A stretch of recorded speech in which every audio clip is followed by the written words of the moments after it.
Hello, everyone, and welcome to CHIMcast episode 2. I'm here joined by DOCKEN, and we're just going to chat about some video games, some real life, some virtual life, and all that good stuff for I don't know, an hour or so, however long feels natural. So, DOCKEN, how about you introduce yourself? Say hello. Hi guys, I'm Docken. Some of you guys may know me. I do a lot of classic streaming, that kind of stuff. A big fan of the game, and just looking to chat with our boy Chim here and have a good time of it. Brilliant. So, what's your main thing when it comes to content creation and your involvement with gaming? What's your forte? My forte, well, would definitely be the streaming. I enjoy doing that. I have a lot of fun with it. I have made some video content, but I feel like the video content it's more challenging as far as like the administrative side of it, or the technical side of it, getting it just right. And it takes me way longer to make a video than it does to do a live stream. But at the same time, I enjoy the streaming. I do some of the videos and stuff like that. I did a boss guide series that I started. I haven't finished it yet, but that's basically what I like to do with it. Yeah, I hear you. I'm sort of like the exact opposite because this series I'm doing now, this live streaming thing, is an effort to have some content I can put out there without having to spend weeks making a single video. It's not an effort just to have easy content. I want to chat with people and all of that. But yeah, I think you're definitely right with live streaming just being basically you have to deal with far fewer editing programs, and editing programs are just a work of the devil. They're just so frustrating and needlessly so. That's why this episode is live, by the way, because previously I spent literally 5 days of after work. I got home and tried to get this bloody thing to render. So the Def Camp and Melderon video, I exported it just MP3 and then recorded my playback in the video playback inside the editing program. I just recorded that with OBS, sent it to Melderon, and he cut it together for me. So that's why we're live today. Yeah, it also gives a really nice dynamic too to interact with people from the community when they come in. If they have bits that they want to add to the conversation, or a question for myself or you, that's another great thing about doing the streams, is you get a different immediate level of interaction with people that are hanging out with you versus just comments are great ways to interact as well, but the live feel makes it more of a real-time conversation, which is kind of a cool aspect as well. Yeah, and I feel like you sometimes get to know people a little bit better. Yeah, well, I've been enjoying actually getting to know the members of my sort of smallish community, but yeah, the people that really follow your work, you get to know their names over time. It's like having it's like having real friends, because for me, I've never been someone that actually has many friends that do video games. It's always been something that I have to sort of keep close to my chest and not tell anyone about. Getting bullied at high school for playing World of Warcraft. It's cool to be a gamer now, but definitely wasn't when I was in school. Yeah, that's mildly comical, because I think of that, like you're saying, when you're thinking about, I gotta kind of keep those cards close to the chest, that kind of thing with gaming and whatnot. But I feel like I just wore that like a badge of honor on my sleeve when I was younger, because you know what, I didn't really care, dude. I really I enjoyed playing games all the way up. I remember playing Atari 2600, Super Nintendo, or the Nintendo, Super Nintendo, TurboGrafx, all the stuff. Either I knew somebody that had the A system or the system, or anything like that, up till we got PCs. And you get PC, it's really hard to go back to console just because of what they offer. But it's funny you say that, because I remember sitting like even in like middle school to high school, you sit at lunch and you're sitting there and all you're talking about is a bunch of dorky, nerdy video games that you guys that you play together, and that's just kind of something that not necessarily everybody would be okay with. Like, I knew guys that were on the on the baseball team or the football team, but like they just like they would play like FPS games, and they would just like, oh yeah, that's it. Like, they would never really nerd it up really hard. And but you still knew, like, as soon as you got home and you got on voice comms or whatever, and you're just talking like crazy. Yeah, well, I think that's probably still the case. I bet the modern equivalent of that's like Fortnite. Everyone, it's okay to play Fortnite, but if you're the guy there playing, old school World of Warcraft, then you're the really nerdy kid, Because I was just thinking, you grew up with the Atari and SNES and all of that, and I think my first console I got when I was 5 from my uncle, who's very generous. He got me a Game Boy Color and a Nintendo 64. So that was sort of the era that was my first intro to gaming. But so I think you're a bit older than me. I think the silverback beard and all of that betrays a bit of that too. Your beard is very impressive, by the way. I basically shaved mine off by accident today. I cut the trimmers out and was like doing it a bit short. I know. Seriously, I had my girlfriend help me out. I was like, oh no, I've ruined my life. I took like a chunk out of my chin here because I took the the guard bit off the shaver. I thought, I'll just get a few stray hairs down and just took like a whole line off the bottom here. So yeah, everything had to be cut short. Dragon out, what's up, man? It's good to see you. Garrett, what's up? Sayla, what's up? Legendary in the house. Good to see all you guys in chat there. Just I give a can't see little the shout chat. out. How do you see the chat? Is it like editor? Where is the chat? It's not coming through to my OBS though. Oh no. What you want to do is you have to open your YouTube and go to your content creator page. Oh, okay. Or your creator studio, and then you can view it in your creator studio. Right. Live. Oh, there it is. Top chat. Oh, okay, cool. Ralph, what's going on? He says, question for Chim. What is your musical background? I just listened to all of your WoW Scorecraft episodes yesterday before sleeping, and I'm seriously impressed with them. I hope you get to make more. Well, thanks for that, Ralph. My musical background, I basically, well, the whole story is a long one, but from when I was properly getting into it, I was about 16 years old and went to music school for a couple of years. Sort of sixth form, that's like 17 to 19 or yeah, basically for me it was. And I did my pre-university qualifications there. I don't know what you do. What is it that you do in America? I forget the name of it now. Like your SATs? SATs, yeah, that's it. Yeah. Basically the equivalent of those A-levels in the UK, as well as like super intensive musical training. It's like Hogwarts for music, I guess, and it was actually recorded for some of the Hogwarts films, actually part of it, like the old building there. And so I went from there and then did a degree in sort of opera with a lot of academic-y stuff in there as well. So I sort of a late comer to all of the music-y things, and the Scorecraft is part of an attempt by me to learn more about theory myself, really, and try and get people a bit interested in it and think, wow, that's interesting, that little tidbit of, okay, well, Duskwood's music sort of inspired by Elwyn Forest, that's interesting, and maybe I want to study music myself. It's trying to basically inspire people and give them those good nostalgic feels. But yeah, dig a little deeper into it. Yeah, exactly. Yeah. Just little tidbit, and then hopefully inspire them to get the bug, as it were. But yeah, Docken, you were saying before, I just forgot what I was going to say, but you started Vanilla Warcraft at a very different age to me, right? So like, how old were you? Or maybe don't ask a lady her age, but like, what sort of age bracket were you? Don't ask a gentleman his age. We all know. Everybody from my stream knows that I am 376 years of age, and the beard is no, excuse me, I'm 375, and the beard is 376. Damn. Okay. Damn. Because very the beard strong. came before I did, and that's just part of how it works, man. It's been around forever. But so that that would have put me, I don't know what, 360, 350, something like that. Yeah. Whenever I started, but no, I started in it was earlier in vanilla. I actually was a big fan of the EverQuest game. My brother played that, and I was like, man, I gotta play this, and I played it with him some. And we did various other games through the years, but we were actually in EverQuest 2 because it came out just before Warcraft did, I believe, or right around the same time. And we were running a guild over on our EverQuest server. Oddly enough, it was the Crushbone server, which is a famous dungeon from EverQuest. It's like a low one that everybody knows. And we somehow inadvertently, that server was the unofficial Spanish server. Oh, right. So we ended up with a server like half the people speak Spanish, so we couldn't talk to half of them, which is just kind of comical in itself.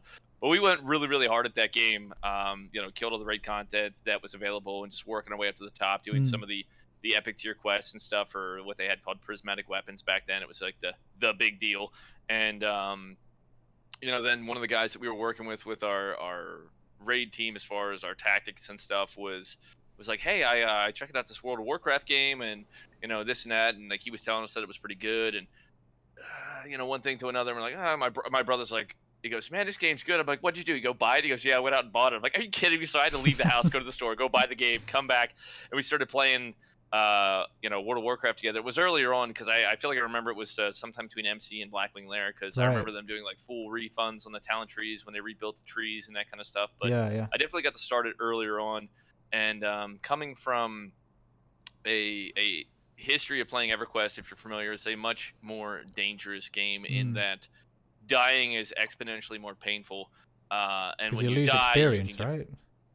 what's that? You lose Yeah, you would lose experience. experience. Depending on what Crazy. levels you were at, you could spend 6, 7, 8 hours killing mobs, and then you die one time, and you would lose all of it. You Like, so call me a death was casual, but I'm awful. not into that. That It was sounds awful. And too then you could much. pay for experience resurrection. Like, you could get a player to come resurrect you, and you would gain, like, I forget the percentages, but I think the maximum was like 90 or 98% of your Right. experience back. But you'd have to pay them to run an hour to come to where you were to resurrect you to get that. But coming from there to WoW, I felt like it was way more forgiving, and it was, quote, easier in a certain sense of it compared to that game, but different. Mm. So Well, so did you actually ever get to the level cap in vanilla, or so were you sort of one of those kids that bumbled around and doing all these alt characters? Because that was much my experience.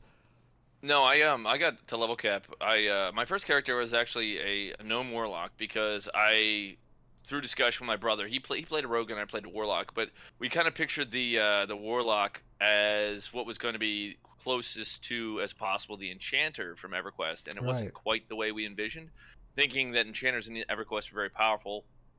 And I leveled that up, and then I made the first ever DOCKEN warrior, which was a dwarf warrior, Mm. and he was going to be like a battleground twink, and I didn't like playing him in the battleground, but I had got him on this kind of blue gear and stuff, and I was like, well, I'll just level him up. So I leveled him up, and I really enjoyed that, and got into tanking. At that point, I kind of forced my guild to let me main switch, which was very very controversial at the time, Yeah. and started doing tanking and stuff like that back then. Our guild we did MC, ZG, AQ20, BWL. I remember doing the Cthulhu fight with them. Nice. I don't remember if we killed him, but I remember doing the fight. And we killed one boss in Nax. We killed the instructor Vesuvius in Nax. That's still And pretty then the next week respectable. TBC came out.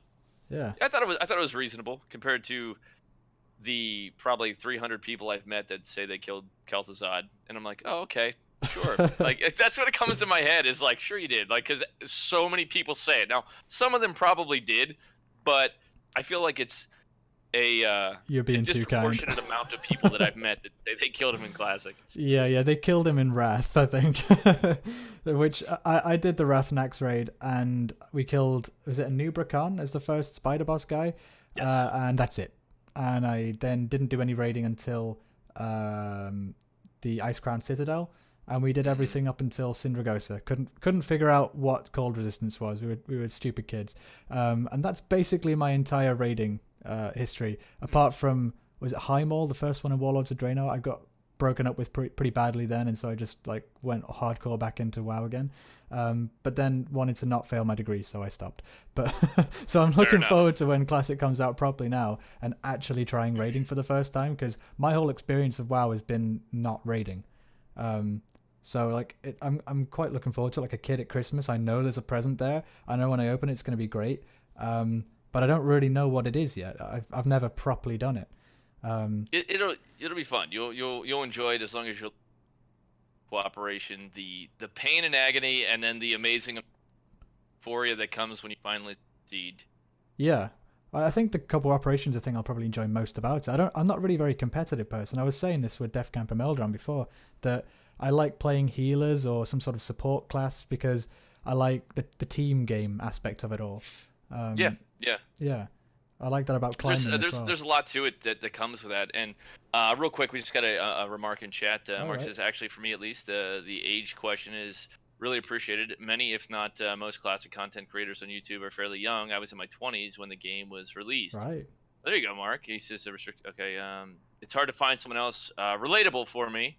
Anyways, well, yeah, Mark, there's definitely a unique dynamic, I think, of the age that comes with players, because, you're finding people that started when they say they're young, and I kind of boggles my mind a little bit is how many people said they started when they were like 10, 8, 9, 10, like they played because their older sibling played or something, and I'm just like, what? Like, wow, that's just kind of what goes through my head. But it's nice to see that there's a lot of people that are in the community that are classic World of Warcraft fans, and they are of the probably 25 to 34 range, like in that range. At least my statistics say that, because I think Yeah.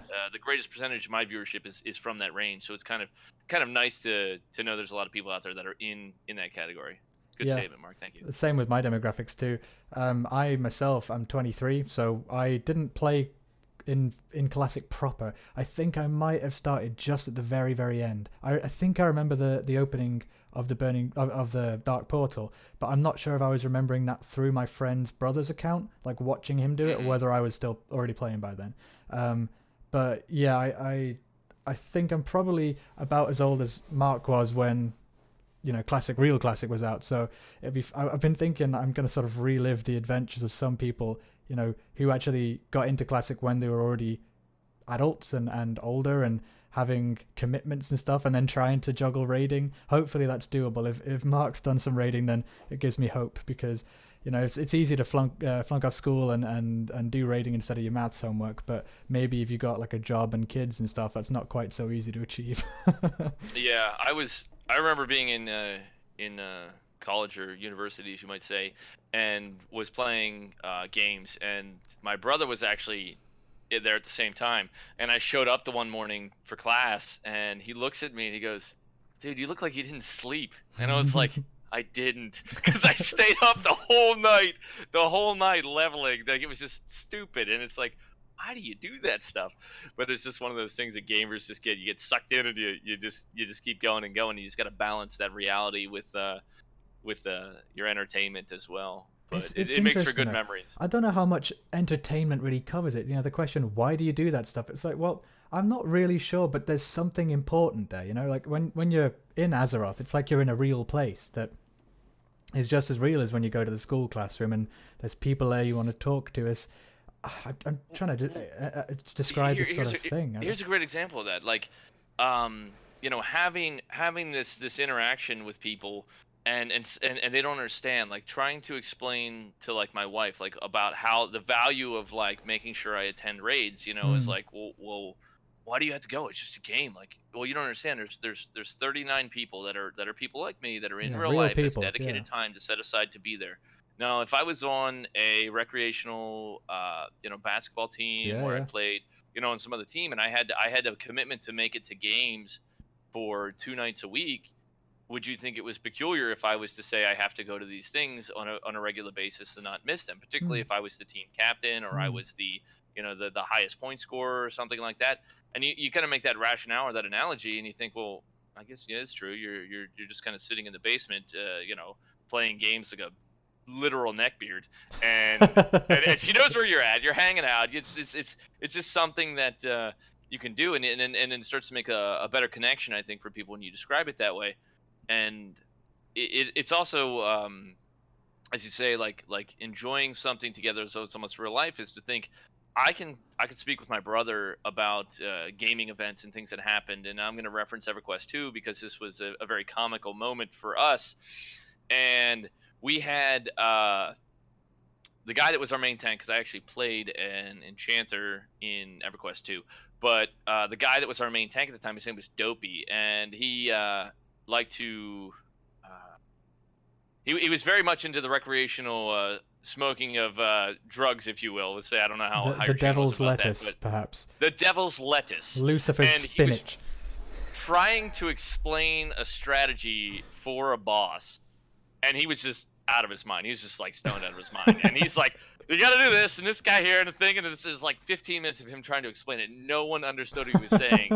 And then one of the guys that was listening took just a paint document there. They just like drew like, okay, the dragon's here, and then this is here, and this is here, and it's like Dopey's battle plan for attacking Lady Vox. There's arrows all over and people's names all over the place, like just hysterical. But you could tell this story to each other or an exchange about it, and you're telling a story as though you were with your friends out at the pub or out at the bar or out at a sporting event, and you're like, oh, we did this, and man, it was so much fun, and you describe it in that same capacity.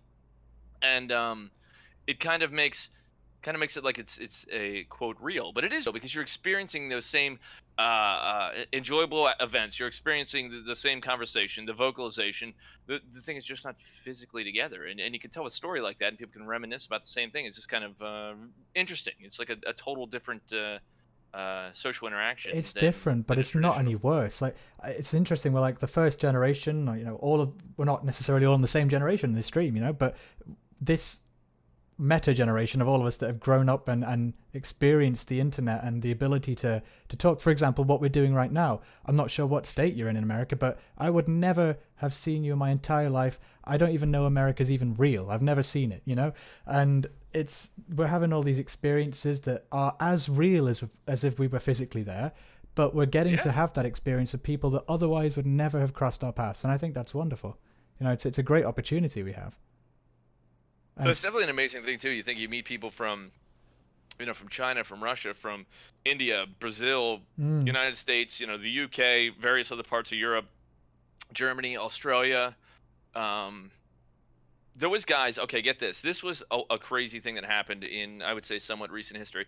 There was I think it was 3 guys that played. They played together, and they were from the Middle East somewhere. I'm not 100% certain on their exact location, but they played in, I guess, some type of internet cafe or a location like that. And they were solid players, fairly reliable for the most part. And we're in the middle of a raid, and the guy's like, "I have to go." Like, they're bombing outside. I'm like, "What?"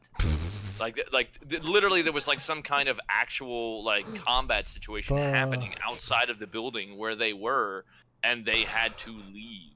And I was like, that blew my mind to think, well, what the heck? Like, what is going on? Yeah. That these guys are like, this is the way their life is, and you have a dynamic, I guess maybe like a culture shock of sorts, maybe that learning about just different things about the way people's lives are in the state of different parts of the world, or the fact that it's just a complete different spectrum, you know, that you get to view through a different spectrum than you normally would, or maybe from an isolated, you know, a non-isolated view, which is kind of enlightening, I guess. Yeah, well, the internet, as much as it's got plenty of things wrong with it, you know, we've been on Twitter, for example, we know what it's like, but it does have this wonderful way of bringing people together, and like you say, being able to reminisce about fictitious but real events, like downing a raid boss with your friends that, you know, live in the middle of the Middle East, you know, live in Afghanistan, and they're in, you know, Kabul or whatever, and the capital as the American army is running down the streets, and these people you'd never meet in your whole life, you actually share a common bond. And Azeroth, for example, you live in the middle of Baghdad or whatever, and then some guy living in the middle of Ohio, don't have very much in common, except that they both play WoW. They can tell you where the florist is in Stormwind, for example. You know, that it gives, because you know exactly what I'm talking about. As soon as I said that, you know what that shop is. And these, for example, we've never really had a proper talk ourselves, but again, we can sort of reminisce and talk as though we've known each other for ages, just because we have this shared experience. Commonality. Yeah.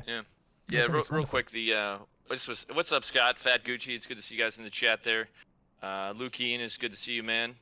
Gold Leader in the house. Welcome, guys. Good to see you all stop by. Check out Chimly's channel. Yeah, and what Ralph says there, even more in private, says where you got thousands of people from the whole world. I was thinking about doing a discussion video on this in the morning tomorrow, and basically, I think the main problem I have with Blizzard's take on Classic WoW is something that they haven't really spoken about explicitly, and it's just been, people have taken it for granted, is that North America, Europe, they're all going to be region locked. So I'm not going to, on my normal Warcraft account, I'm not going to be able to play with you, even though I wanted to, because sort of arbitrary reasons. I don't really understand why they do the region locking, but I know that RuneScape doesn't. I've been playing old school RuneScape recently. I can go on an American server just like that and then hop back to a British one. And I think... Oh, go ahead. Well, I was just going to say, I've had some really great experiences with people from other cultures. Like, for example, Chinese guys in Northdale. Was it Northdale? Well, yeah, both that and Nostalrius, where they can't actually communicate properly to me. They don't speak English, and most of the time when they speak, it's an empty speech bubble because I don't have those characters installed yet. And then sometimes they'll try and use Roman letters and make, you know, broken English words, and, you know, fair play for trying. I can't make broken Chinese words. and they're there like questing in Silver Pine Forest. There's like this one time where I was doing his quest, and then I group up with the guy and help, and he's sort of not used to people talking to him and trying to interact with him, and he's like a little pup. He follows me around for a bit, and we have a nice little chat through broken English, and it was really heartwarming. Yeah, Xiao, everyone's friend Xiao. They're all Xiao something, and I'm sort of gonna miss those guys because it was a nice way of playing with people from other cultures. I think it's interesting, and you say that, and I don't. It's something to do with the way players interact. And I've told people this story before. My first negative experience with some of that type of situation was playing the Final Fantasy. I think it was Final Fantasy Online or Final 13 or whatever the online version of the first one they made online was.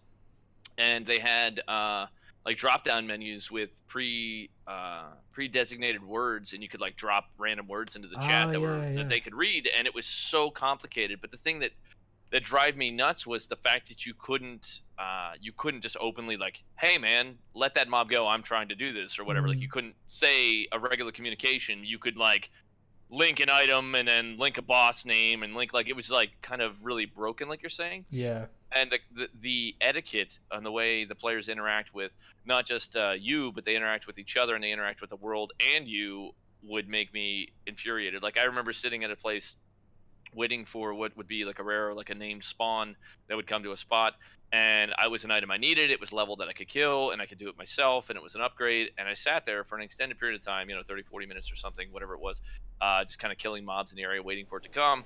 And an individual used his I don't know, teleporting or whatever, hearthing, equivalent of hearthing or recall or something like that to come to the area.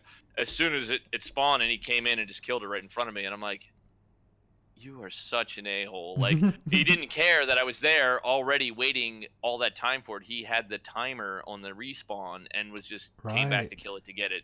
And I'm like, what a freaking jerk, and he didn't care. And that just salted me hard. And I feel like a lot of that same etiquette is what you see playing with players from that region, and that's one reason I'm not going to be displeased at the region locking of servers, because some of those cultural differences can cause. Okay, that is true. Yeah, I think my couple of experiences with Chinese guys that were positive, they definitely also are balanced out by the plenty of negative ones with the gold farmers and all of that. But I think even just between EU and NA and then the Aussies and all of that, it would be nice for us to be able to play in the same servers. We're not necessarily going to be awake at the same time, but I don't know what the technical limitations are. Maybe there's legal problems. RuneScape manages to do it, so I don't know what the problem is. But I think it would be great to have a common sort of worldwide server. Except, let's get rid of China maybe. But other than that, the thing I know that the user agreement, license agreement that you get, from my understanding, I've spoken with someone from the UK, and they said that the one from over there is multiple pages long, where the one the US like 1 or 2 pages. Like, it's shorter. Really? You just click and agree, and the other one is much. There's a lot more to it. And I think it has to do with like regulation and legal things, like you're saying. Yeah, we have to do it. Like, I think from memory, there's like 3 times you have to click accept. You have to like scroll down like 3 little pop-up windows. So yeah, we got a lot more consumer protection laws over here, I guess. And oh my god, I started working in a company just recently to support me and the missus before we move over to Norway soon. And yeah, like there's something called GDPR, which basically if you deal with any personal information of people in the EU, you have to just like lock it away in a vault, and everything has to be recorded. Yeah, it's like, so if you're dealing with American clients, you can just ring them and no worries. But yeah, you're not even allowed to take you're not allowed to guess people's email addresses and like send them something. Yeah, they have to give you permission to email them and stuff like that. So yeah, America is still the Wild West for a lot of things, and I quite like that, to be honest. That's kind of an interesting note of information for me. I mean, that in itself is kind of a culture shock. I like to think that there's a fairly large amount of similarities between us and over the big water there, but I guess clearly at times there's not. Well, I think it's in the last 10 years or so, we've drifted apart a little bit. Like in the UK now, for example, we definitely don't have freedom of speech. Definitely not. So there are some differences in terms of personal liberties and all of that. But I think after those legal protections, Western Europe and the US has a lot more in common than I think a lot of people would care to admit nowadays. People are a little bit too aggro. And I think we definitely need to mend some ties over the pond. People are a little bit politics have gotten too toxic. I don't even know if I want to talk about it on this stream, but yeah. No, I hear you. That's actually an interesting thing you say that you don't want to talk about on the stream, is because those are two things like within my gaming, my guild leading experience and stuff like that. Is I always have a hard fast rule of no politics and no religion. Yeah. And people, well, why? Like, we can talk, and I'm like, yes, maybe you can, and maybe someone else will read it and they'll be offended by it. And it's not about the offense so much, because it's just about that this is not the forum for it. No. It's we come here to play games, and people don't want to come to a game and be like, oh God, why do I have to listen to this guy always talk about X, Y, and Z? You know, because they just want to get away from it. It's not about that. It's about playing the game and having fun. And the thing is, it's not for a debate of, you know, whether this religion's better, that religion's better, or this policy or that policy. It's just a matter of those are generally issues that are less or non-compromising for a large majority of people. So I just flat out, nope, don't do it. Yeah, I completely agree. Now, if you want to talk politics in the context of World of Warcraft, you're talking Horde and Alliance. You know, that's the only politics I think. There you go. Yeah. Why we hate Paladins so much? Oh yeah, definitely. Yeah, S-Fan get wrecked. But I actually don't know if I prefer Horde or Alliance. This is the problem. I am still in a, like, I've been playing old school RuneScape recently, like I said, and I've gotten my girlfriend or fiance now into it, and she's loving it. It's really cute to see, because she's never, like, she didn't even grow up with a television, you know, rural Norway, and so you know, dad was a priest growing up in the countryside, no video games, and so she's like getting a first experience of it now, and sort of I'm trying to basically push her towards playing WoW with me one day. I want to get like a family dungeon team. That's like my 10-year plan. But, you gotta get 3 little ones and you'll be good to go. Exactly. Yeah, I know. Yeah. So I'm probably gonna have to be tank, even though I like being healer. But whatever. But it's been. I've forgotten the thread of my thought there. Got my girlfriend into playing games, and oh my god, I'm just blanking. That's okay. It's okay.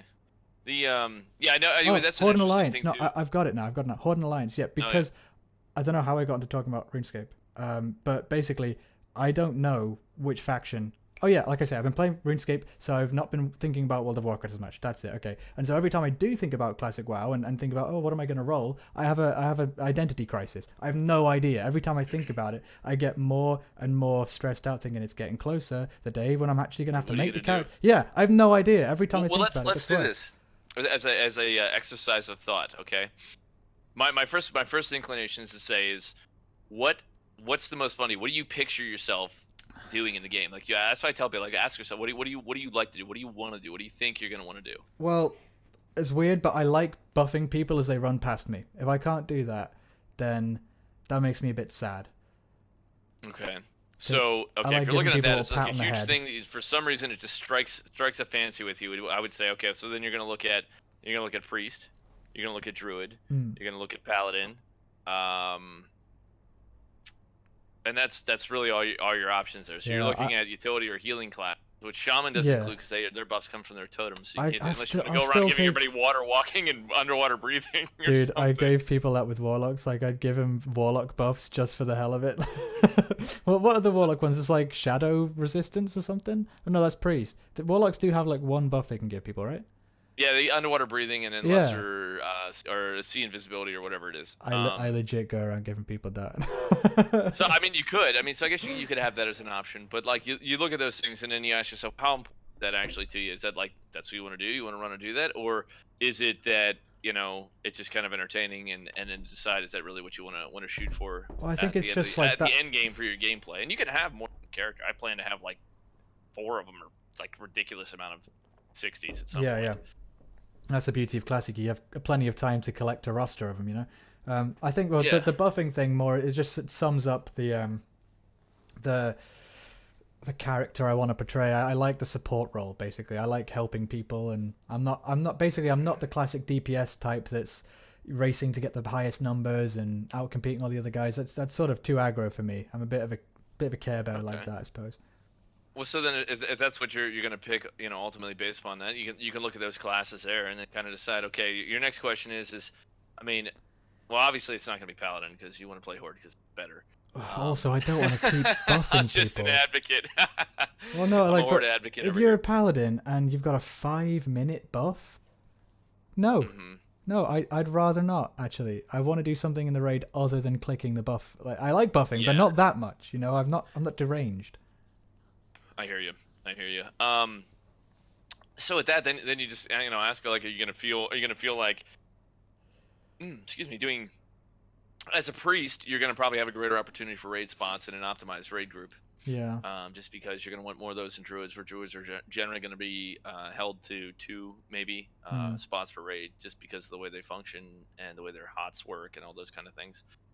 No, whether that's a consideration, because this is something too. Like my general personal perspective is when I look at advice or I look at a statement to give people about the game or what they should or shouldn't do when they ask me, I always kind of come at it from a perspective of optimization.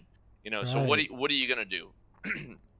I say, what's the best? Well, what should I pick? People ask, what should I pick? And I say, well, what do you want to do? So I want a DPS. Okay. Do you like melee or do you like ranged? Well, I like ranged. Should I be a warlock or should I be a mage? And I say, well, does it matter if you're number one on the meters or do you want to be, have some utility and some of the other stuff? And like, well, I want to be number one. Okay, mage right there. That's all you have to do. You want to be number one, ranged, caster, DPS, mage. Okay, and if you want to go further, well, okay, how do you optimize that? You become a troll, right? And that's like, there you go, boom, it's all laid out in front of you. But if you're looking at it from a perspective of, for instance, even the lore or the role play or the fantasy, that's basically how I do it. Yeah. And you say, well, I want to be a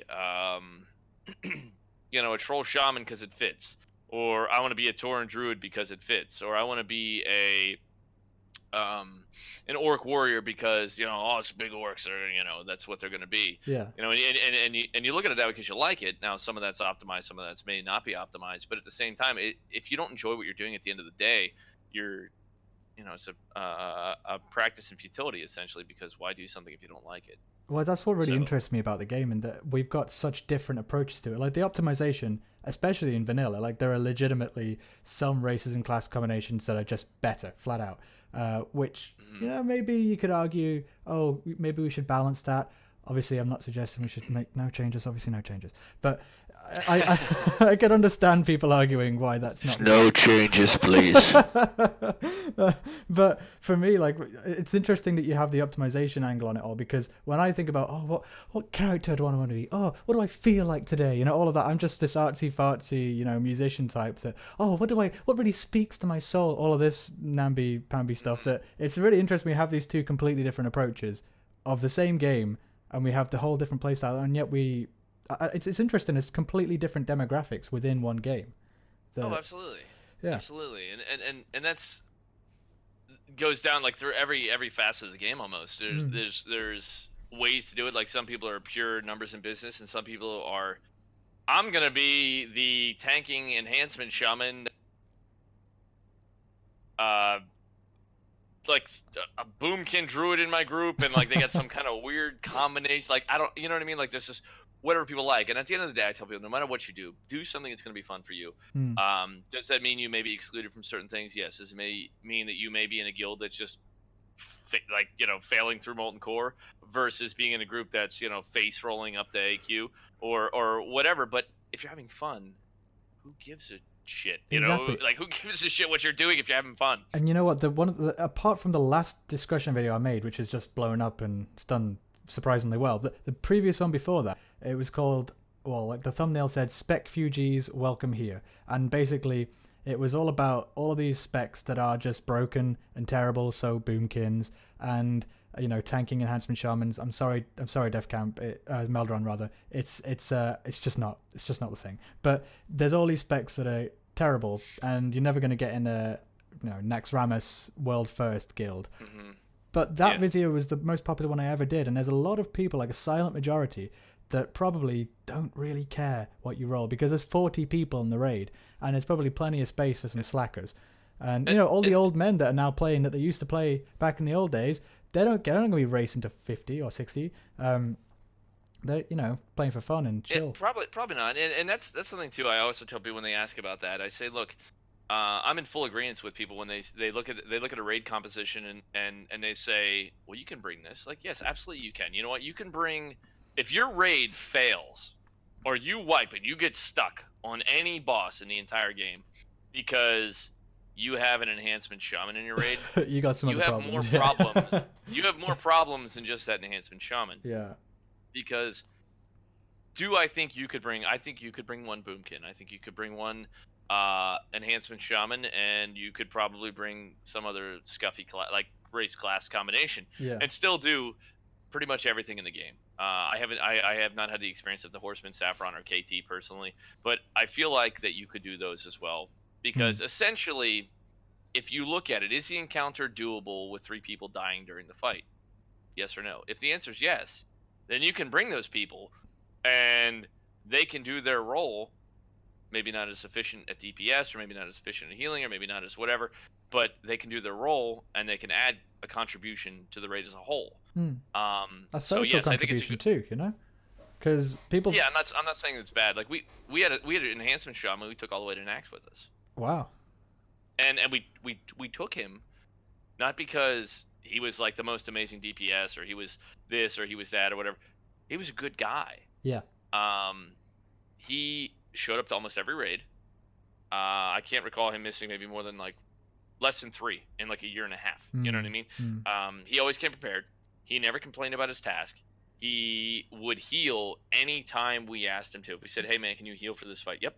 Boom. He'd put on his healing gear and go. He did whatever we needed, and I mean, we gave, like, people can scoff at this slide. We gave the guy a DFT. He had the hand assault for us. Like, he was the most geared enhancement shaman on the server, probably, and one of the highest ranked for like damage output. Not that it was super amazing, but you know, I bet he and the fact that wrecked he was in a good PvP, dude is what earned him that spot. We had times we were short with like shaman in our raid team where we would have 2 or 3 shaman for an entire raid, and that's really, really low. And he was always there. Yeah. So you know what? He earned it, man, as far as I was concerned. Well, I think that's people get the idea that, oh, we're all method, you know, we're trying to get pro esports and classic and all of that. Nah, that's not what I'm about. I actually would just rather do the raid as a social event. If I get some loot, great, but I'd much rather chill with the boys and the girls and crack up a couple of cold ones, you know. I think that would be much more fun and much more rewarding. I'd rather be in that kind of guild than the sort of one that has a taskmaster that says, "No, you have more dots" and all of that. And sorry, you can't come, Mr. Catform Druid, because we might lose about 100 DPS. No. It depends too on the player as well. Like, I've seen, you know, and perhaps like maybe even S-Fan could be an example of someone who plays a Red Paladin. Like, yes, everybody knows a Red Paladin is not going to be the most damage ever, and they're not going to be the best for certain things. But an example of someone who is basically using every little trick in the book to try to make themselves stronger. They have to work twice as hard to do just a little bit less than everybody that's working on average. But if you have a person who's willing to do that, and it is not a true hardcore design of full optimization, then you can end up in a situation where like that guy is quite a contributor to your team. Well, also, if you've got a guy that can do that, he's the guy that will be doing the mechanics as well. You know, you can count on him to do the stuff that you need him to do, because he's going so far beyond the Call of Duty already. Yeah. That's a thing. Or you find like the Feral Druid that says, "Look, I'm not gonna take no crap from nobody," and he's out there and he's farming. What the heck is it? The two-handed mace from I know what you mean. Yeah, some crowd pummeler. Yeah, crowd pummeler. He's farming like stacks of crowd, like not stacks, but he's farming crowd pummelers out the yin yang because he wants to have that proc for the increased attack speed. And you know what? That guy's doing work, man. That guy needs to go to a mental institute. Like, you have to farm Gnomeregan of all dungeons and get to the end of it. Oh boy, that does not sound fun. I don't think it's the end. I think it's one of the side bosses. You can go in the back door, and it's not terrible to get to him. But that brings on to another thing to maybe sidestep from that topic for a moment. Is this the things in vanilla that are viable, valuable, and like functional in a variety of situations? Where the crowd pummeler is a huge item right there, and that's from Gnomeregan. Like, what are you kidding me? Like, I have the horned Viking helmet from Alderman in my bag as a level 60, and I wear it for things because it's a free like stun. It's like the Goblin Rocket helmet, but it's horde side only and it's warrior only because it's plate. So you can put it on, and I can like, you know, Viking helmet people, and they get like stunned for 30 seconds or something. It's an amazing item, but it's a lower level item. Yeah. That is because I'm not experienced with that at all. I never got to the level capping until Wrath of the Lich King, to be honest. And so that is probably the best part about vanilla. It's just all of these tiny little intricate things that make it more like a Dungeons and Dragons campaign than, like it's nothing like BFA. In BFA, everything is sort of cookie cutter and comes from a template. Yep. All of these things are randomized stats, whereas you have these little separate individual items, like you remember from specific dungeon that you got when you were level 40, and yet you remember it 10 years later, 14 years later. It's impressive. I was thinking about... Oh, sorry, no, carry on. Neat. No, it's just really neat. It's really a neat thing. Well, I was thinking, you're a streamer. You stream Classic now? Is that legal to admit, or do you watch pre-recorded vanilla from back in the day? Is that at this point? I mean, it is what it is. But yeah, I mean, I play on the Northdale server, and I do stream that currently. How's it been for you doing that? Because I basically am too chicken to do that myself. In respect to anything specifically, or just in general? Well, I mean, how's the community like? What's it like being a streamer on a server like that? I don't know what the reaction of the community to it is.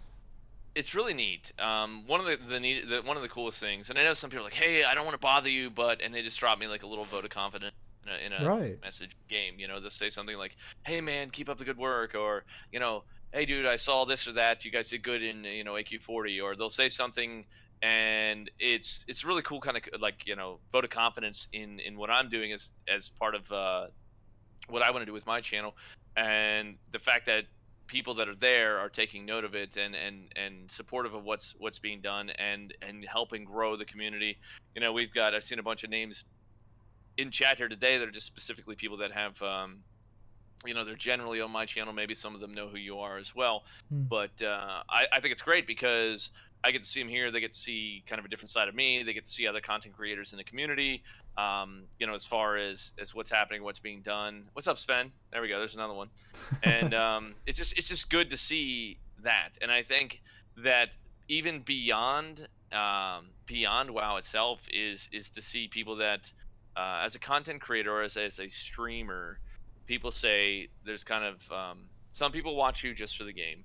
Some people watch you because they like you, and some people will watch anything you play just because you're the one playing it. And there's probably other people that fit in their varied positions. Those are just kind of a broad stroke, but it's great to see the people that are like, man, you seem like a good guy. You're trying. You're putting in a lot of time and effort. You're putting on high quality production. You're doing all these things with your creativity, and the community is growing. And I think that's amazing to see people and individuals come to anything that's going on. And on top of that, what's even more amazing is when you start seeing people from within the community interacting with each other outside of a direct connection with you. Where I catch people having a conversation that I'm not directly involved with in the Discord, and I'm like, oh, that's awesome, man. This is what this is about. This is what building a community is about, is drawing together people that have a commonality. The game or gaming in general, or any of the other topics that happen to be highlights for any content creator. And I think it's just amazing. I really enjoy that. I enjoy when people do talk to me in the game. I enjoy that it's also a tool, I guess you could say, even from a standpoint of that min-max. When you look at it, is you have the opportunity to go back and re-review or overlook at fights, or do kind of like a quick replay when someone's like, what the F just happened there? And I can go back and hold on, slide back like I've got the logs. Like, oh, I see what happened. I'm not going to say anybody's name, Chimly, but somebody ran into that pack over there. You know what I mean? Like that kind of thing. That sounds great. It's great. I really, really enjoy doing it, and I really enjoy everybody that's part of what I am doing. And people. What's up, William? People think that the classic community is a bit toxic. I mean, I've heard that said. I think there are elements of people that are very defensive, and it's like, oh, don't break my lovely thing that I love. It's this sacred object that has to be preserved and put in a museum so that it's forever preserved in time. All of that, I get that, and I agree. And so I think people get a bit defensive and a bit aggressive as a result of that sometimes, when people say, oh, let's get quality of life, and then we go all down that horrible path that gets everyone angry.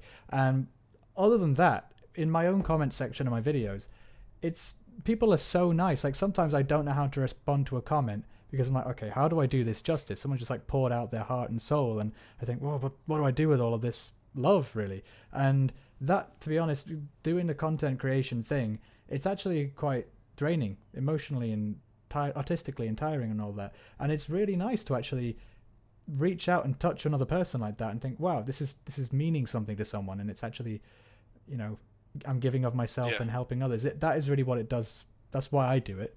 No, that's an amazing statement, and it sparks a thought in me to say, there's various phrases and kind of coin things that as a streamer that you incorporate into what you're doing, and the honesty of it is it's funny, it's entertaining, I love doing it, and I say some of the corniest stuff when it bar your ears here, but sometimes I'm just like, oh, we're just gonna send it, like yell out like send it, and people, I love it because like it's kind of become a thing even from in myself, where during the day, and I'm like, oh my god, like I'm so tired, I don't want to work. Like, you know what? Stop being a little bitch. Like, get yourself together and send it. You know what I mean? Like, tell myself that in my head, like this phraseology of like, well, whenever something's out of sorts or getting you down, you just think like, oh, just send it. We're going hard tonight. You know what I mean? You just get that in your head, and you're like, you just kind of boost yourself up, and like it grows in the community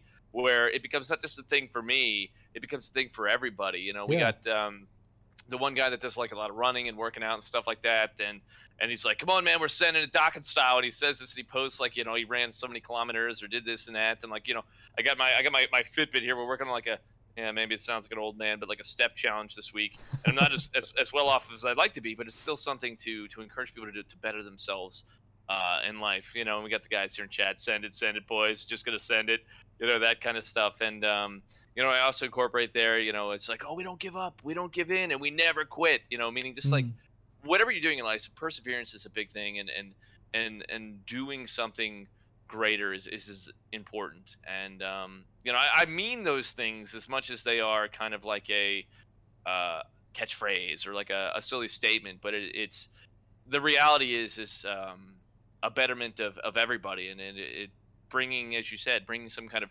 joy or entertainment or value to other people out there is great. Yeah, especially if you're giving people motivation to go and do things that are difficult. That's amazing.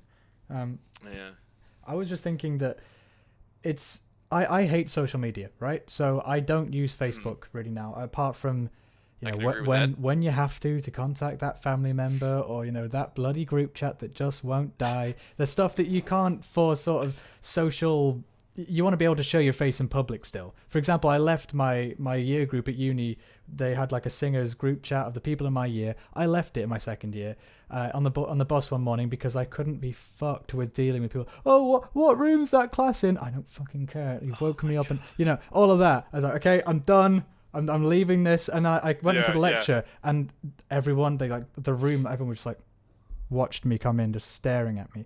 I thought, someone died? And then the leader of this little, flock of chickens there, she said, is something wrong?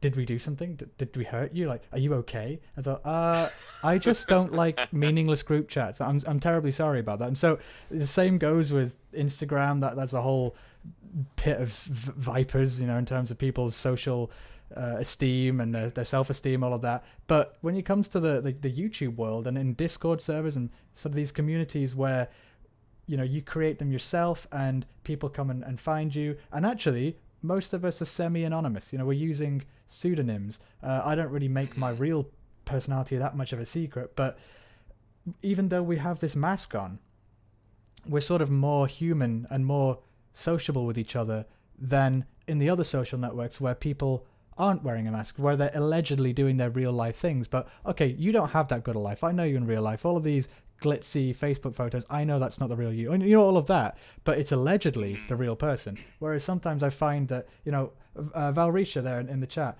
I know him from ages ago, and he's been a subscriber of me from the very beginning. And these people at like Necrolin on my Discord, we talk, and I know about his personal life maybe more than some other friends I have on Facebook. It's interesting how that works, because on the surface of it, with these pseudonyms, you wouldn't think that that's actually conducive to real social contact. But I don't know what it is about gaming, and especially this game where we're taking these roles in a fictional universe that we all go into and help each other out in, and recreate ourselves there. There's something about it that just makes people more willing to drop the differences, drop the politics, drop the religion, and actually just enjoy something that it goes beyond that, the real interpersonal human stuff. That's amazing, and I have known people who they've lost family members over the time we spent together in the game through illness or age. They've had various other money troubles or house, or they've made a bad life choice and they were arrested, or people have had kids that I know, people have gotten married, they've gotten all these things. And I've even so far shared, my brother was diagnosed with a stage 4 cancer at one point in recent history. And actually, it's been a little over a year. And that was very, very, very tough for me through that time period. And I specifically remember the day that we found out he went back, did a test, and they said he was cancer-free. It was about seriously sometime in December, I think. Yeah. I didn't know. I thought stage 4 like that wasn't a thing anymore. Oh my God, that's wonderful. But there's more to it, but I don't want to get into necessarily. Sure. We could talk about that another time. But there's amazing things that can happen. And I remember specifically having the stream that night. And now a lot of people know I like to drink, I have beers, do shots, whatever. We got $5 shot night, stuff like that, goofy things. But that night I was 3 sheets to the wind. I couldn't even lead the raid. I was so ecstatic. Yeah. And that was one of the funniest things ever. And people still remember that night. And I shared that with everybody. And it meant a lot to me. And I think that it also it develops an interpersonal connection with not just me, but with them, with anyone that can relate to the situation, and or it just shows that we're real people too. We're not just a face on the screen somewhere, but that what happens to us matters to us. What happens to you matters to you, but it also matters to us. That kind of, I don't know, like rapport you build, or the fraternity, back and forth you have with it's real. It's not like there's just fake people there. There's real people. There's real things, real lives. Yeah, like people. And it matters. You say like Casey Neistat. I'm just using him because he's a huge YouTuber. People like that huge who say, oh, I love you guys. I love all of my fans and all that. It's like, well, clearly, okay, obviously you can't, because that's too many people. You literally can't know that many people. Okay, that's one thing. But actually, I think underneath there is an element, even if you're huge and massive and can't know all your fans, interacting with people like this, you're putting yourself out there. You're being really vulnerable, and yet people come to you and say, hey, I like you. I want to get to know you. I want to share this love of a game with you.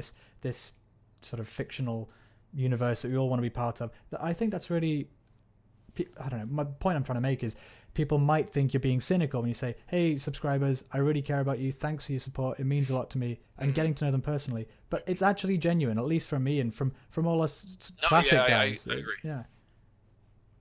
It's and there's times like I don't want to be a sappy guy, but I take a moment, I'm like, all right, it really means a lot, guys. Thank you so much for being here. Thanks for this and that, and this like it's a genuine appreciation that people care about the creativity that you have and what you're expressing and your thoughts and opinions on the idea, and that they can contribute to either the chat or the conversation or whatever it is, and it's like a chain. You're only as strong as your weakest link, and that's part of being the community, is making sure that you have an actual community, not just you talking at people all the time. Yeah, that can feel like it on a small stream at times. And speaking of which, we got a comment there from Will Blythe. He's stoked for Classic, but his only fear is that the hype will die down a bit. After the hype dies down a bit, we'll be faced with a few half-empty servers that Blizz will want to put them all together and kill community. Now, that is a bit of a minefield, but what do you think about that? I think that they've got something in plan. They know the way the game functions and the way they're going to set up the servers and stuff, and how there's probably going to be a huge influx of people at the beginning. I mean, like I anticipate it's going to be almost astronomical numbers compared to what most people are thinking at the onset, because there's going to be so many people that are like, what? We even had a conversation, what if they did the TV commercials again? What if they advertised, like they played Night the Elf old school Mohawk commercials and they finished it up with World of Warcraft Classic. Try it now. Coming, summer 2019. And they had like Dude, I guarantee that'd be huge. I want huge. Mr. T back. I'm just saying, I love those adverts. I could not believe it when I saw the Warcraft adverts, like the Mr. T ones, you know? Because like my mom was in the room. I was like, "Hey, mom, this thing I like. It's real." You know, because nobody talked about Warcraft. If you were in my high school, you talk about it in hushed tones, you know, in the corridor like that. I knew a few people that played, but it sort of was like a heroin addict thing that you didn't want to tell anyone. It's like this thing you kept in the background. Yeah, you had to be pretty secret about it. And it was on TV, and it was all more real. But more than that, TV's dead. It's going to be Ninja playing Classic. You know? There's going to be some huge people playing. But to say that, I think it's going to be big, and I think they're going to have some kind of pre-planned obsolescence, if you will. Meaning they're going to have their set number of servers. And this is one of the things I've been waiting for information on. Is like, what are the server populations going to be? How are they going to maintain an equilibrium between Horde and Alliance? And if and what they have any kind of plan as far as like if servers, you know, surge and then die out, right? And then to add another factor into that, okay, and this is an example, and it's a limited example, but you have something like servers Asmongold are going to play on, and how are they going to function with 25,000 people trying to get into the same server? Okay, Swifty, or you know, even if Ninja's going to play or Shroud's going to play, you have these big name people that are going to play, and what's going to happen to those servers? They're going to be slanted super hard one way versus the other, and how are they going to do that? Also, what if they want to play together? You know, like a couple of streamers want to do things together. That is going to break the game. Yeah, and it's gonna cause problems, I think. But are they gonna run queues? Are they gonna? Well, I think so. We said we weren't going to. We're just gonna shard stuff. Are they gonna do that, or what are they gonna do? And I'd take a 2-day long queue over sharding. I just tell you that. You're starting to go downhill in development concept. So I don't know. I picture that. I hope that the populations will be somewhere between 3,000 and 5,000 concurrent. Yeah. And that they will do something to balance the populations, and that what they'll do is they'll probably have servers that are already going to be set up like, okay, if this server fails, it's just going to squish into this one. Yeah. If this server becomes unbalanced, it's going to squish half this way, half this way. Like they probably have some of that mapped out already, I would wager. If they don't, they're fooling themselves. Yeah, and people probably have a big problem with the idea of merging servers like that, and I get it. Server identity is a big thing in Classic, but would you rather have an empty server, or would you rather have sharding? Like, this is not like big bad man Blizzard trying to ruin your game. They have to do something. Like, this is going to... They will have a huge peak. I mean, I'm talking literally top of Twitch. Like, it's going to be the most watched thing on Twitch. Oh my god, yeah. But that's... here's I got some flack for suggesting that before, you know.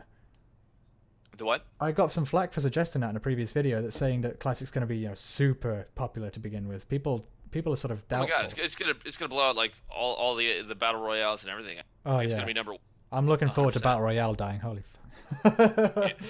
I mean, some of them are okay. They're too slow in most of my time. I'm gonna try that Apex game soon. Yeah, same. I just installed it today. Oh, nice. Shoot, I lost my train of thought there. That they're gonna have some type of plan for that, and we've got to wait and see what they're gonna do. And people were talking about, oh, sharding is so bad, it's so bad. Like, is it a good idea? Not necessarily. But everyone that says, oh, that's terrible, you're gonna ruin the game by sharding, has never started on a server with 10,000 people on the same day at the same time trying to play. It is impossible to level. You have people that are grouped up in groups of 5 standing on spawn points trying to dagger mobs as a caster because that's the fastest way to tag the target. And then a hunter comes and lays a trap down, you know? Yeah, it's well, I'm talking like level 1, level 5, early on. And playing in a couple of zones like that is, even with dynamic respawn, meaning it's like, dude, the mob dies and it fades back in. It dies, it fades back. It's that fast. Like, it's silly to think that sharding is a bad idea. I'm not saying that they should have or they shouldn't have. I'm just saying if you didn't do sharding, you had to do dynamic respawn. And if you do dynamic respawn, you end up with this cluster of people trying to tag mobs, and it's not a good experience for anybody. Yeah, we got Valricha in the chat there saying he played Elysium launch and Northdale launch, and it took a while, but he'd rather have that than sharding. And I sort of agree with him, because there's I've got 2 memories of basically the same thing. So in the Night Elf starting area, there's this little house that's got a respawning chest or something that you have to get a quest item from. And as well, on the top of the Kultiris garrison in Durotar, there is there's a little chest that's got a letter in or something like that. And both times, I think it was the launch of Northdale and the launch of Elysium that I saw this. People were queuing like 20 deep, and orderly queues. To pick up an item. Yeah, and people were chatting, getting to know each other. It was actually pretty heartwarming. I took some screenshots. So like, yeah, this is the classic community that I'm looking forward to be part of, because exactly. Well, there you go. It's the whole social aspect of it all. Yeah, and you're saying about the idea of the sharding. So if sharding happens, it has to only be 1 to 10 zones and only for the first 2 weeks. My kind of thought on what's up, LP? My kind of thought on the sharding system is when they implemented. I think that what they should do is they should have, and some of it depends on population and interest and how it is actually flowing, but a maximum of 2 weeks for the very beginning zones, and 1 week for the secondary zones. Yeah. And if the population is not getting clogged up, then they should take it out. As soon as the population is like suitable for the area, they should just take it out, and it should not get any sharding beyond that. That's it. Oh yeah, if they start sharding capital cities and stuff, I'm gonna actually take a ticket to. Where's it based? Irvine, California. I'll fly there and just sit in their doorway and not move until they change it. Occupy Blizzard Activision. Yeah, sit in at Blizzard. I'm gonna send everybody there and build a tent camp. Yeah. And, oh my god. Do not anger nerds. They will do that. That would be, yeah. It'll be interesting to see. IRL 40-man raid on Blizzard. Yeah. You want a PvP, huh? I felt a lot better out of a lot of the speculation after BlizzCon and a lot of the stuff like, okay, we're not gonna, I can't remember the list of stuff, but I just know I felt better afterwards. Like, they're not going to do certain things. They're going to have the patch contents. There's not going to be a cash shop. They're not going to have, all these various things that a lot of people are really worried about. They're not going to have those things.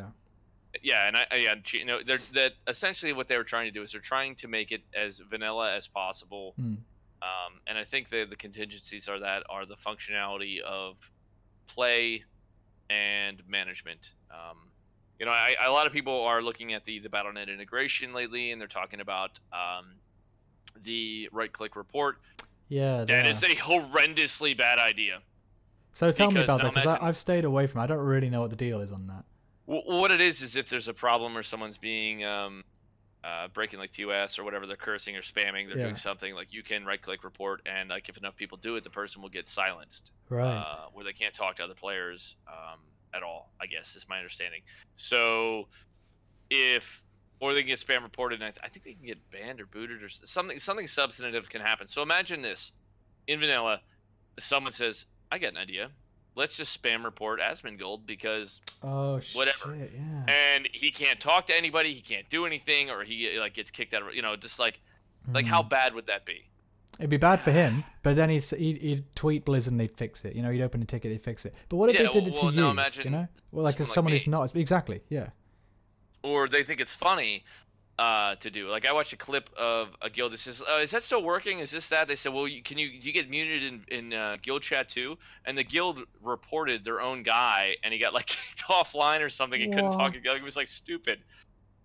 I don't know exactly the details, and I may be misspeaking on that, so don't quote me. But basically, the gist of it is I'm like, this is stupid. Like that should not be in there. Yeah, that is absolutely ridiculous. I think right-click reporting, in that you can right-click on someone and click a report button. Okay, sure. If you don't want to fill in a lengthy form, okay, fine. But it's Scott says right-click is instant mute or banned.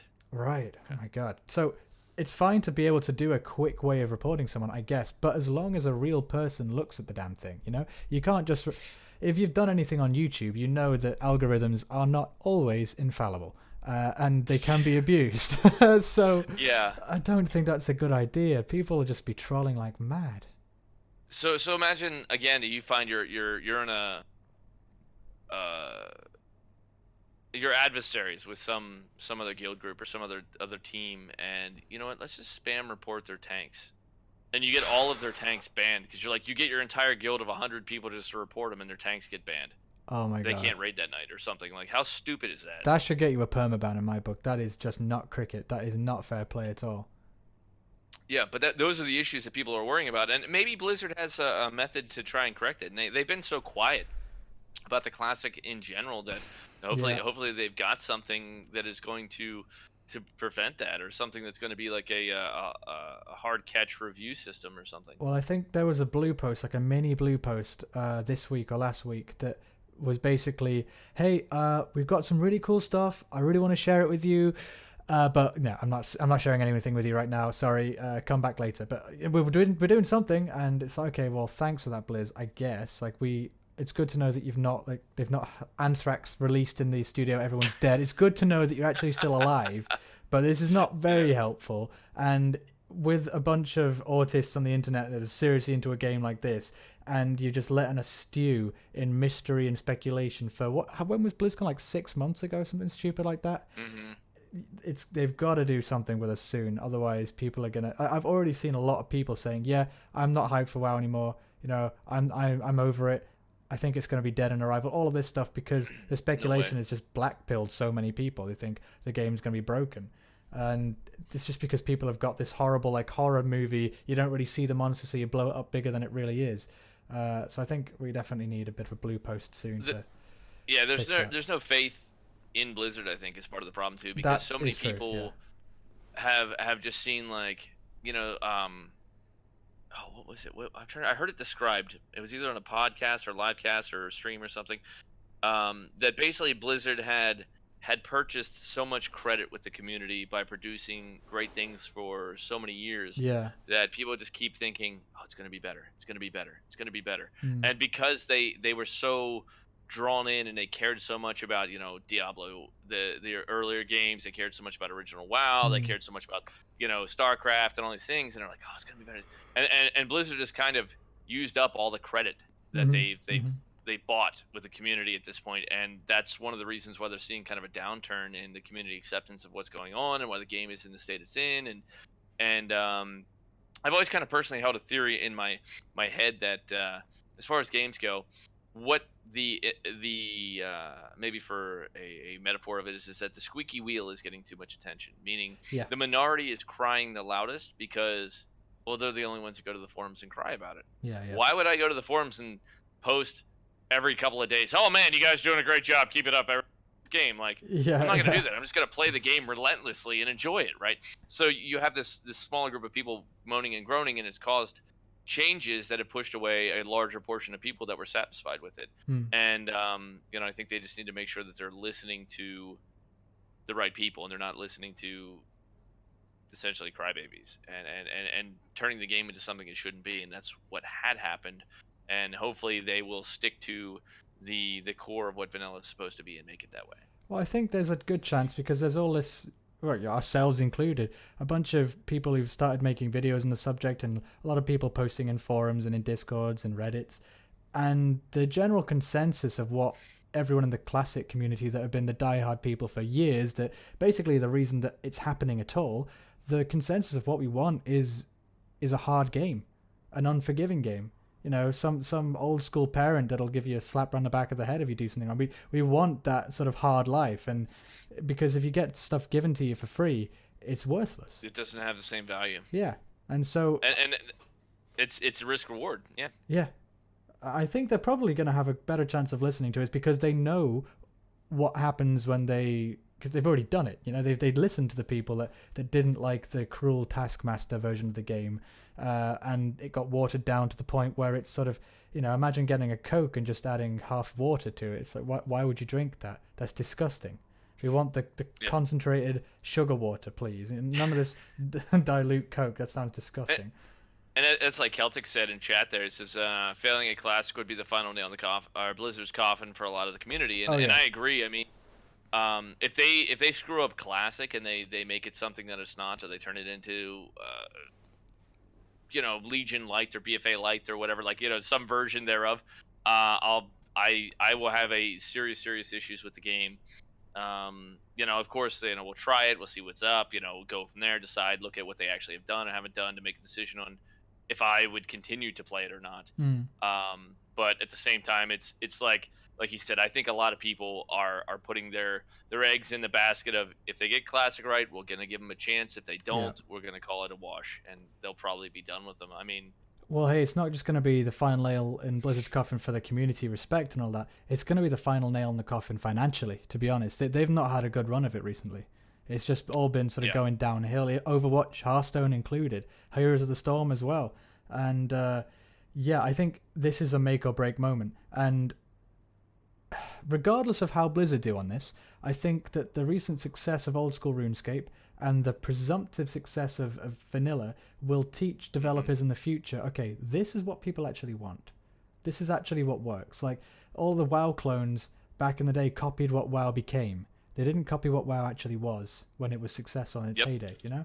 And yeah, I'm pretty hopeful for the future. I think there's going to be some sort of gaming renaissance that is based on these principles that our little community has outlined as being important.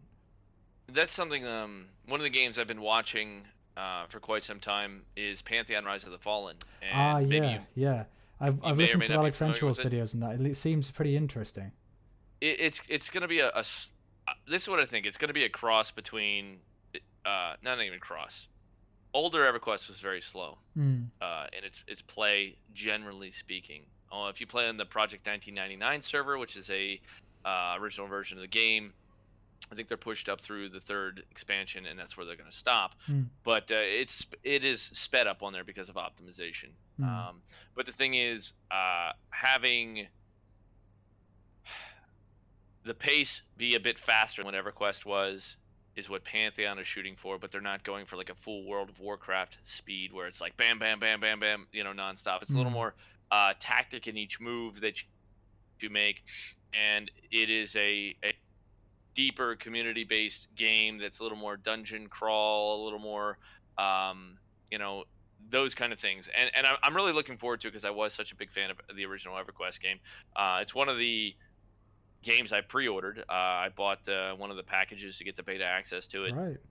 Like a year ago or something. It feels like it's been forever that I've been waiting for it, but I'm really, really looking forward to the opportunity for that. That's something, when it does go live, I will be playing some, and I will be streaming some. Even if I'm playing World of Warcraft, I'm going to do both. I'll pick a day or two and do the other one and do WoW a bunch of the time. Well, but when's it coming out? I don't think there's a hard fast release date for it yet. I think they're in one of the alpha stages right now, and I'm excited for it. I think it's going to be fun. That's what I'll say. And when it gets here, we'll find out.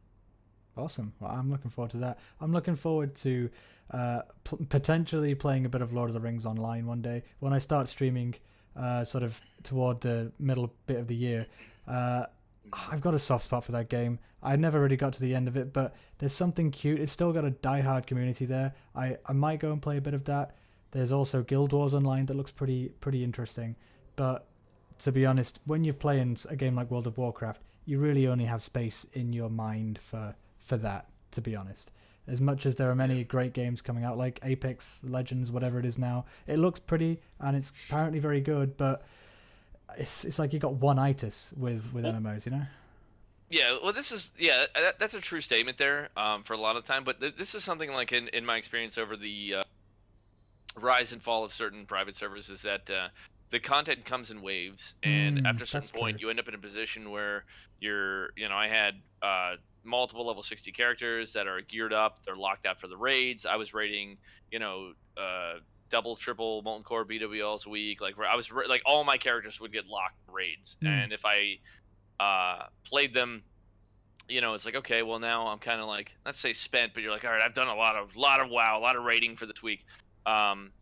And I started doing a playthrough Friday when it was a non-raid day, and I played through Chrono Trigger all the way to the end. I actually didn't kill the last boss. Keep reminding me of that. But the only reason I didn't kill him is because I got to the point where I could get into the fight, do the fight, but I wasn't a high enough level to finish him off. So it was like, I'm gonna have to go grind for like 2 or 3 hours, and that's not really good stream content. So I just never got to the end of it. But to say that I would have a day where I would designate to a different game, and some of that just is not only for my own mental sake, but that's for the sake of, everybody likes to see the game that they're there for, or the primary game that the channel is focused on. But at the same time, it doesn't hurt to, just because you like chocolate ice cream that, or wait, back up. just because you like vanilla ice cream, that once in a while you're like, well, I'll just take a scoop of chocolate on Friday, and you play something different, you know, and that's it. Just makes it, you know, something different to do once in a while. Well, there is you said chocolate first there, but I guess there's going to be people that play other games, and then. Well, see, I actually chocolate's probably one of my favorite ice creams, so like that it just came out that way. And I thought, wait, let me make the vanilla ref. I like honeycomb ice cream. That's really good stuff. But if you're playing, say, chocolate, well, we call that a BFA or so, maybe even Call of Duty or whatever it is. And there's any game, yeah, it's something different. And there's a lull in content, and Warcraft Classic is top of Twitch, or it's getting all the traction. It's getting people talking about it. People might drop into vanilla and think, oh, I get it. They get the bug, and then. I wonder if there's going to be crossover from people that just haven't played MMOs. People that are a little bit younger than me even, that they came of age to play that sort of game after WoW had hit its heyday. They started playing in WoD or Mr. Panera Cataclysm or something like that. And they thought, okay, MMOs, yeah, I sort of get it. MMOs are interesting, but I'm going to go play Minecraft or, whatever game it was. But now they're going to have the opportunity to play a real MMO, Big Boys MMO that doesn't care if you fail. If you never get to 60, it's not going to give you a leg up. You'll never get to Nax. All of this. What you say that, and that's another interesting note. And I think it was an older video that Tips Out made that was about the quote nostalgia and how the statistical information from private servers also indicates that a large number of people that played on the servers were not even, and I may be misquoting this, they were either not, they had never played before Wrath, or they were so young that they couldn't have played Classic. Yeah. Really. And I'm like, wow, that's kind of interesting to say that there's like a whole generation of people that never played it that are interested in it and that they like it. Babadook, it's good to see you in chat, man. So like when did Classic come out? Like 2004, yeah? Yeah. I was 9 years old. Exactly. Yeah. And there's people younger than me. That was 4 or 5 years younger than you, and they've never would have had a chance to play it. Yeah, that is crazy. Like, my God, imagine that. Because for me, like, Pokemon Blue was my game when I was like 5 or whatever, and for WoW to be out when you're 5 years old, that's pretty insane. Like, I guess I'm feeling like an old person, but I'm like only 23, which is sort of idiotic. Yeah, but and that's the thing too. I mean, it's just there's a lot of potential there. And I maybe another subject about Classic is people are like, oh, we don't want graphical changes, we don't want this, we don't want that. And I'm like, my personal initial thought was, well, hey man, what's wrong with they dress it up a little bit? That's what I thought. And then you hear some of the valid arguments in more than anything the PvP situation where you're like, well, the casting animations or the this or the that or the whatever will look different, and it'll cause people to have an advantage or disadvantage. Yeah, that is a good point. Based upon that. But and also, I was like, okay, we know I kind of see that. We know the graphics of Classic last because it is actually, they're bad. They're not good graphics. They're not trying to be realistic. So, for example, a completely different series of games. I've got them here. This one is aged like milk. This is not a game that looks good. I don't know if there's a delay on the screen, but Oblivion, Morrowind, and Oblivion. Sorry, not Morrowind. Yeah, I have that. Yeah, so this game looks awful. The people in it look like they've got moon faces, and everyone just the whole world, everyone's running around, and it looks like they're sort of running on a treadmill. It's pretty bad to look at now, unless you put mods all over it. But Morrowind is much more potato mode than Oblivion, but it's sort of far enough away from reality that your brain switches it off and it's like, oh no, this is just a facsimile. They're not trying to make it actually realistic. And I think if you upgrade the graphics for vanilla WoW, you'll get to the point where they're good enough. Like for example, BFA now, it's probably going to look a little bit dated in about 10 years. But vanilla WoW isn't going to look any different. It's always going to be that sort of timeless. It's almost like a cartoony, as people say, like an animated, like you could turn on cartoons and it's still a cartoon, but at the same time you could turn on like an old Bugs Bunny episode and it may be a little more choppy, a little rougher around the edges, but it's still a cartoon and it doesn't it looks okay. But as you said, it's not supposed to be the Mona Lisa, or Midnight, or just some painting like that, or whatever, and it is what it is, and people accept it for that, and they go, okay, cool, I can play it. It's entertaining. It Hmm. also comes down to game entertainment value. Like, you look at EverQuest, right? Again, it's a prime example because it's in the same genre, but it looks like doo doo. Yeah. Like, you go look at EverQuest, it looks like just crap. Yeah. But you don't play it because it looks good. You play it because the gameplay is fun. Yeah. Yeah. Same with RuneScape. So, It looks bad, like old school oh, it RuneScape. does. It is dated, but it's great. I love how it looks. I've never played it. Dude, Played it. if you're looking for something to do in your stream, it's not too bad. Like, the quests are actually quite cool. They're better than WoW quests because it's more like a point and click adventure rather than just collecting bear buttholes. And yeah, I think it's good fun. Maybe it's a bit grindy for a stream. I'm not sure, but to be honest, if you look at Twitch, there's a lot of people streaming old school RuneScape now. It's a pretty big community. So when I talk about the renaissance of old school MMO gaming, I think it's already happening. But when Blizzard releases Classic, it's just going to get kicked up into overdrive. We're at the onset of it, I think. Yeah. I think we're at the onset of it. I hope. If not, I give up hope for MMOs. Like, I just give up. Well, But, like I say, I think companies that take the design principles that we've outlined in crazy in-depth research into what makes WoW so good, vanilla WoW, people that are maybe 15 now that are like listening to this stream or something like that have internalized this game design, who then go on to make a VR MMO that I will spend the rest of my retirement playing. Exactly. I have nursing homes fitted with these machines. Well, here's a couple. Yeah. Go ahead. Comments. There's No, a couple of comments I was in done chat. there, yeah. Looks like Spence says he's like an Oblivion there, and Celtic's got a point. He says, talking about the new animation P and forgetting that any PvPers get cast bar add-ons anyway. That's a valid point. Assuming that the cast bar indicates the spell being cast. Yeah. Well, add-ons are a whole minefield. I don't know if I like add-ons. I'm talking about Oblivion, saying that you didn't think that when Oblivion came out, people were like, can they get graphic look? And it's right. It's all perspective from where you're at in time, and what you think is great. I remember thinking, oh yeah, you got to get a Sega Genesis. It's better than Super Nintendo, or like some stupid crap like that. You're thinking in your head because you look at it, and then I go back and I think of a game called Warhawk on my PlayStation 1 that was like, it looked crappier than EverQuest. It was like a flying game where you had like a ship and you had, oh my god, it was just awful. Yeah. And remember thinking that was amazing compared to playing like Sonic the Hedgehog or Super Mario Brothers on the Super Nintendo or Sega Genesis respectively, but those were more cartoony and they still look good. Now, I can still enjoy playing those games. Yeah, exactly. Like Silence says that when Oblivion came out, the graphics, he didn't think it could be better. It's because they were trying to impress people. But when WoW came out, that wasn't as good as graphics could be. There's plenty of games from that era that looked way better than WoW, but they weren't even, they were consciously trying. In fact, actually, if you look at really, really early versions of WoW, I've got I don't have it in here with me, but the WoW Diary by John Statz, who charts the progression of the development of the game.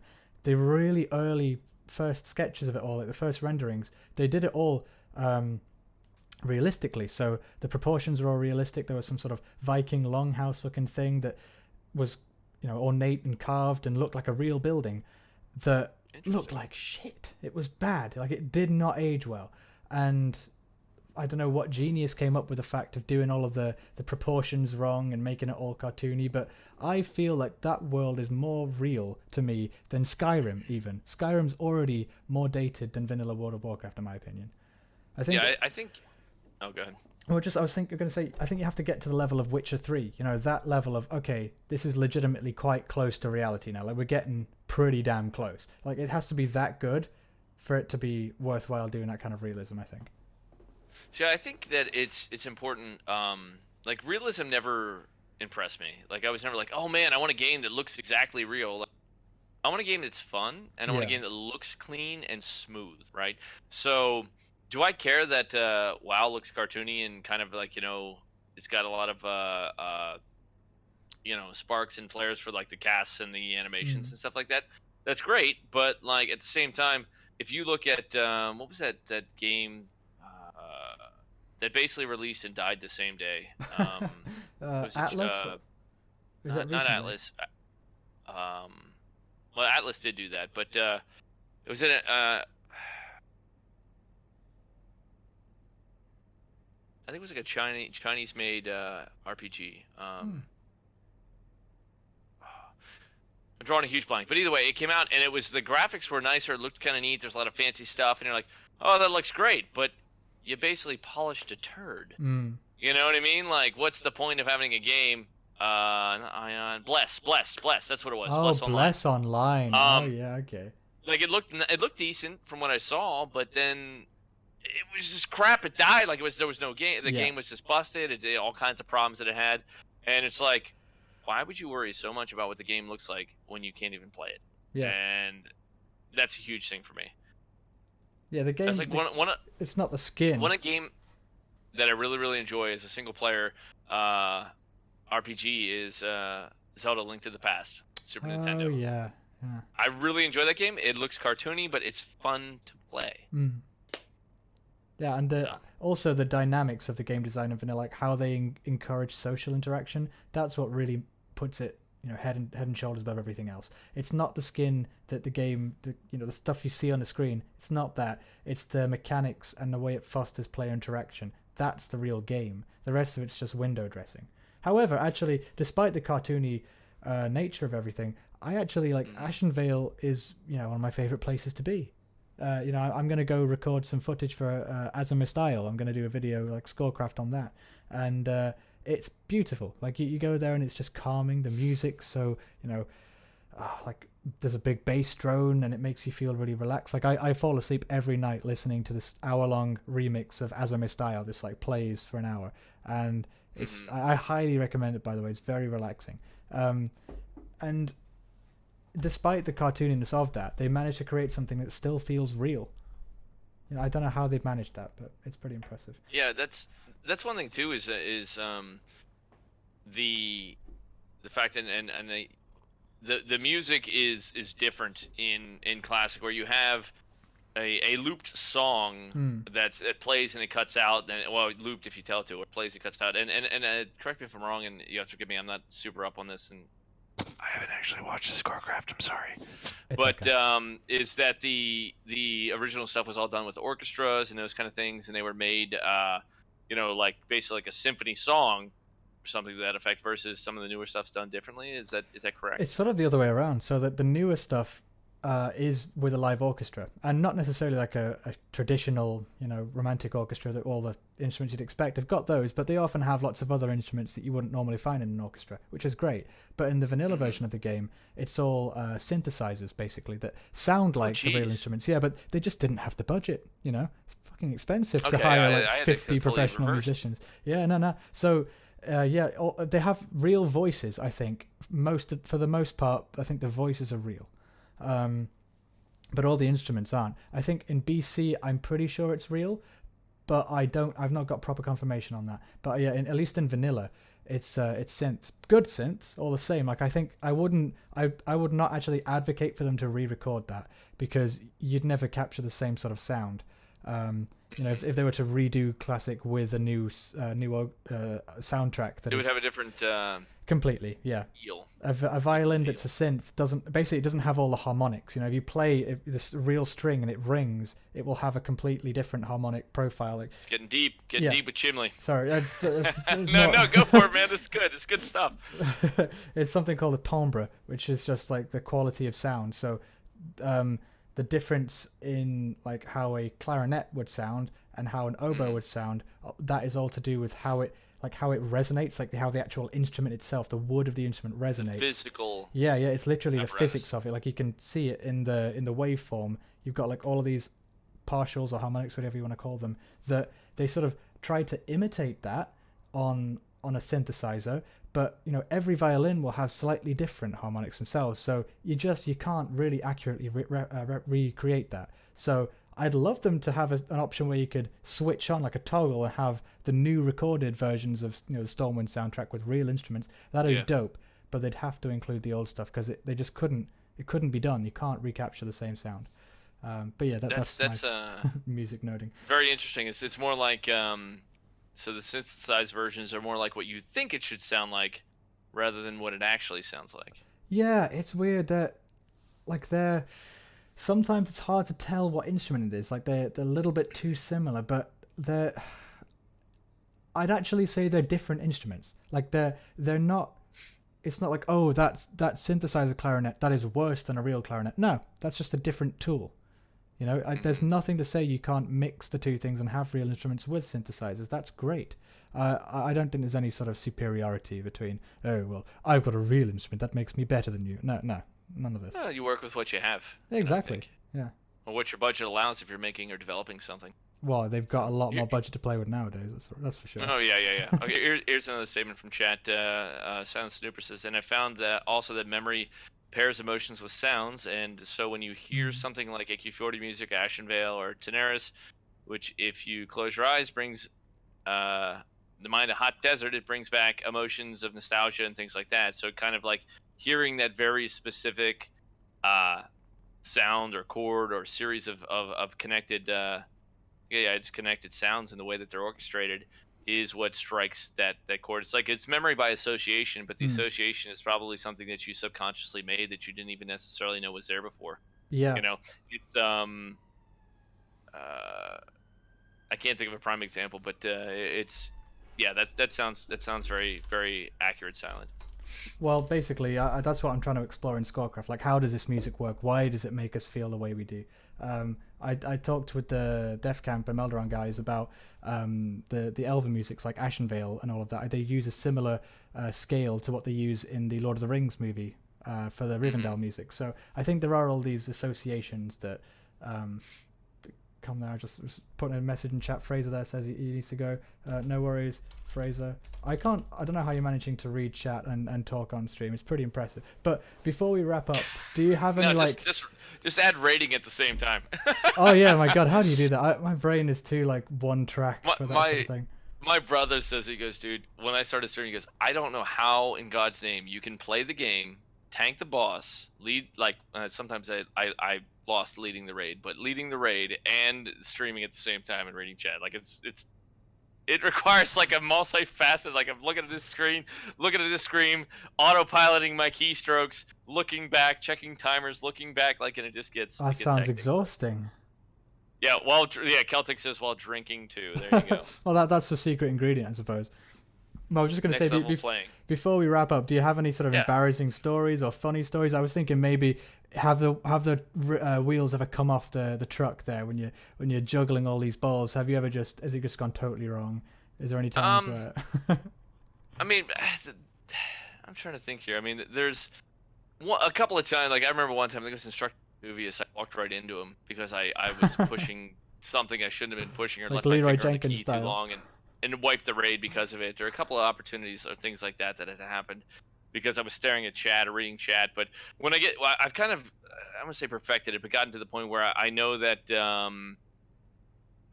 certain fights I have to tell the chat, like, okay, I can't look at chat. I have to have 100% focus. Yeah. Like Nefarian is one of those fights because I have to watch the timers so closely. I can't look at chat. If I miss a second, it can screw up the raid or kill a bunch of people and stuff like that. So I just kind of, and people I think they get acclimated to when I need to full focus and when I can kind of like play, you know what I mean?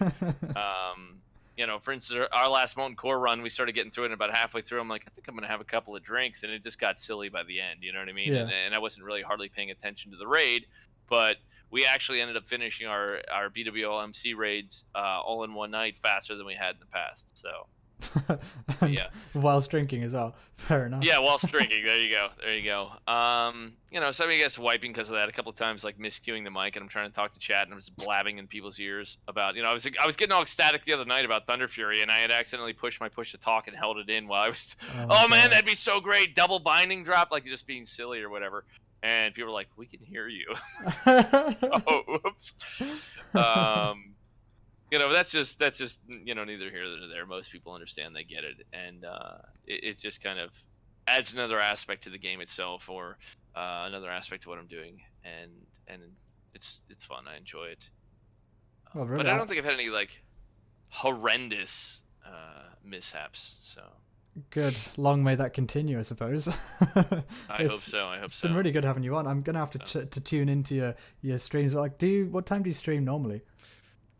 Normally I would start my stream about 40 no, it'd be about an hour and 15 minutes to an hour and 45 minutes from now, if I'm looking at that correct. So it'd be Okay, yeah. about between 7:30 EST and 8 p.m.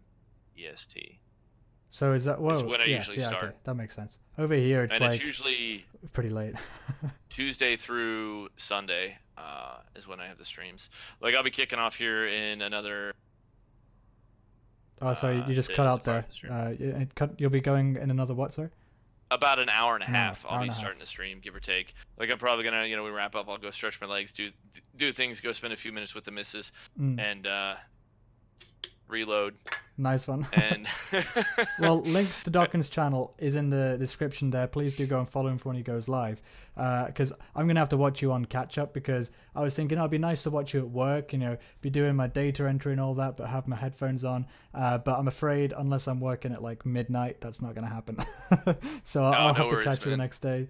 No worries. Yeah, guys, and if you're from my stream, by all means, guys, check out Chimley's his videos and stuff. Hit that subscribe button for him. Show him some love. He's getting close to that key 1,000 mark, boys. So if you can help him out, please do. Yeah, and if you just like put my stuff on a loop on a playlist so I can get some watch hours, because like it's terrible. Like I spend a week, 2 weeks making this 7 to 10 minute long Scorecraft video that just like bleed trying to make it. It takes so long, and then people watch like a average 3 or 4 minutes of it, and trying to get to 4,000 watch hours, which is the thing to get monetized. Need 1,000 subscribers, 4,000 watch hours in a whole year, I think is the whole thing.